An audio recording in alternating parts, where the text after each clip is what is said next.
Bionics, the enhancement of the human body with cutting-edge technology, merging man with machine. Once science fiction fantasy, it's now a global industry. In Europe's most far-flung nation, a bionic revolution is underway. It's as new as it gets, an extension of the human nervous system. They're attempting to build powerful machines that can be integrated into the human body, controlled by just thought alone. They could change all our lives. We're getting closer and closer, and now it's just a matter of time.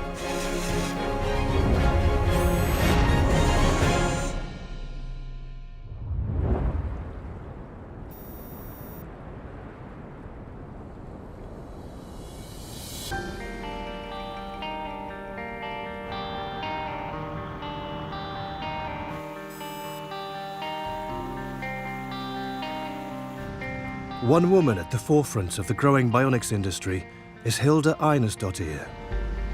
As a young girl growing up, dolls and Barbies were not really my thing, but Lego was. Being able to play around with these robotic arms and kind of understand how they function. Hilda's dream is to engineer a bionic system that works as intuitively as her own body.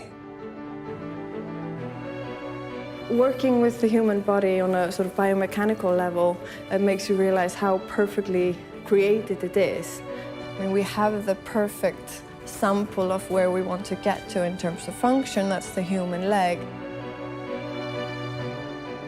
We're quite far along, but that's part of my job to push the boundaries further and further.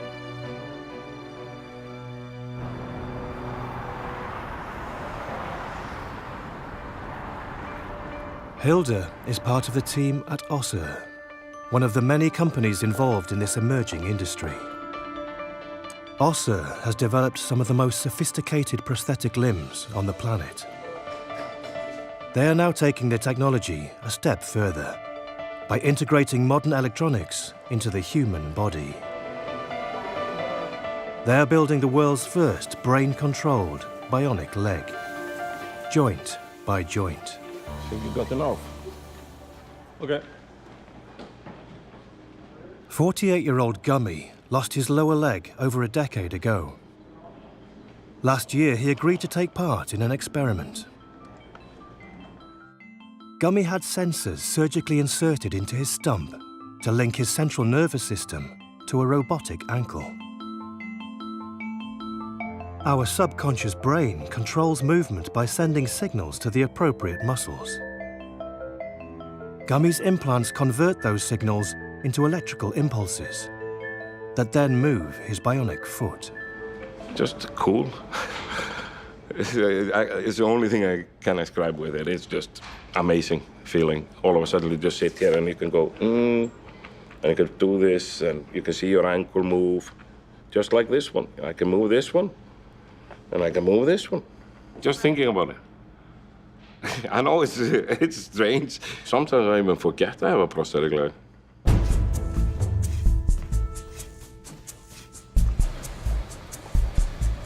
The team are now trying to combine the brain control technology with their latest innovation. A robotic knee joint with as much turning power as a Harley Davidson. So it's going to take us about, what, 10 minutes more, or a little bit longer, maybe? Yeah, maybe a little bit longer. Okay.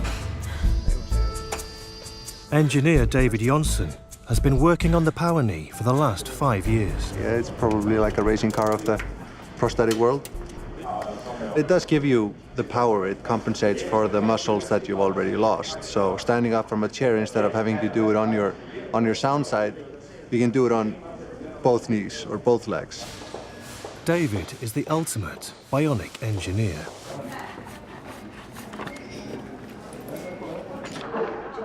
Being an engineer on your own body gives you a different perspective than other engineers.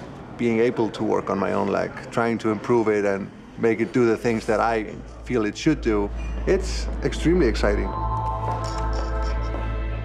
Our knees are the most hard-working joints in our bodies, essential to everyday activities like walking, running, sitting and standing. Creating a fully functioning knee joint is crucial to the dream of building a perfectly lifelike bionic leg.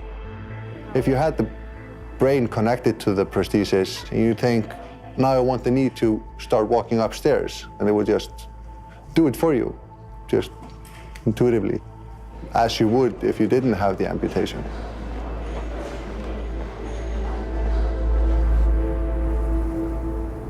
Faced with such a tough engineering challenge, Hilda has carefully selected the perfect candidate to trial the brain-controlled bionic knee.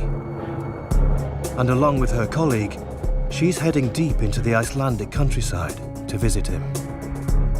Well, I think with David, you always hope that he hasn't completely smashed in his leg.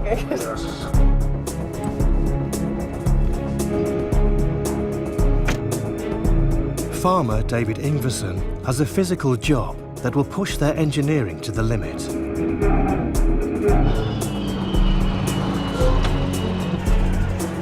Last year, he had brain-controlled sensors surgically inserted into his leg. Hi. Hi, good to see you. Thank you. The food was on the table, and there was no wiring or nothing.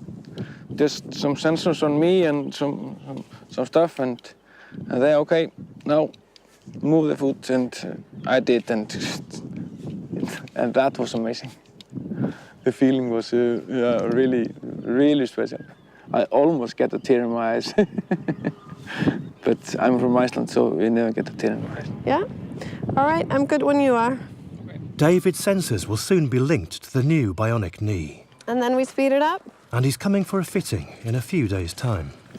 It's really great to be asked to be the first person to do this, because I think that's going to be a breakthrough. Everything okay? Yeah, you're good.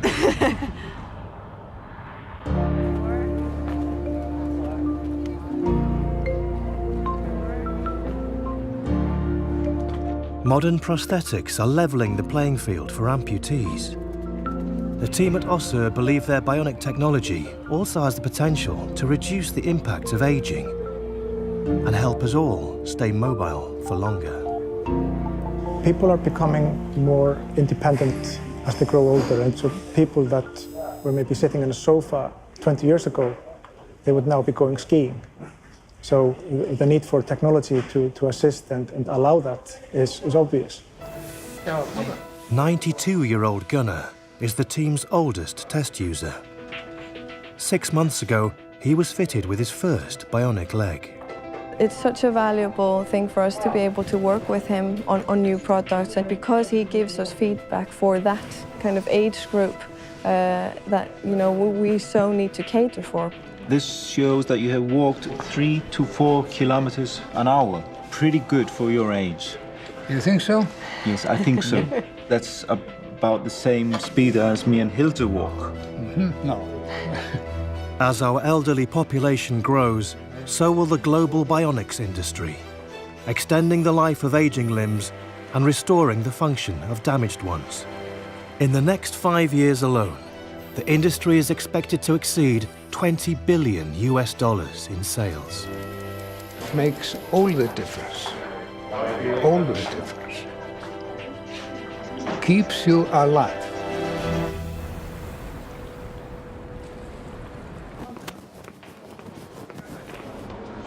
For Hilda and the team, it's crunch time.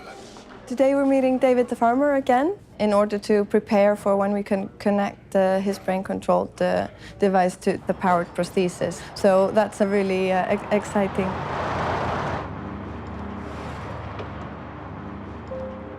I'm feeling exciting, so hopefully it's going to work well. Hi. Hi. Hi. Good to see you again. It's as new as it gets to make a machine work as intimately with the amputee as possible, giving the user the total control over the power provided by the power knee is something that's never seen before.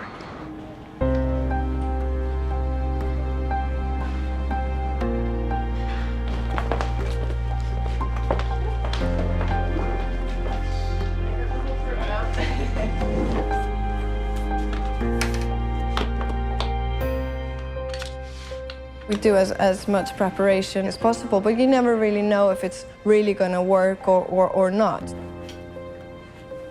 Okay. So maybe, yeah.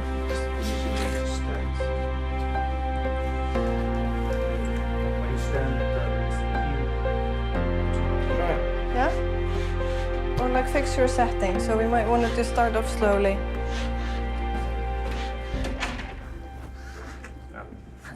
How does that feel when you're standing up? Do you feel the power? Yeah, I really feel the power, and it's really helped you to get out of the chair. Okay, and not too much. It's not. No, not too much. It's just fine. Okay. So let's see if we get on okay. You okay with this? It's quite high and quite steep. Trust me. Oh, man. Trust me.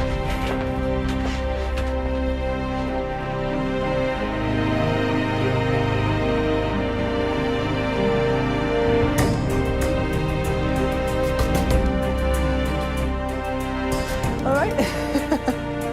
That was really good. I want to go much faster down. Right.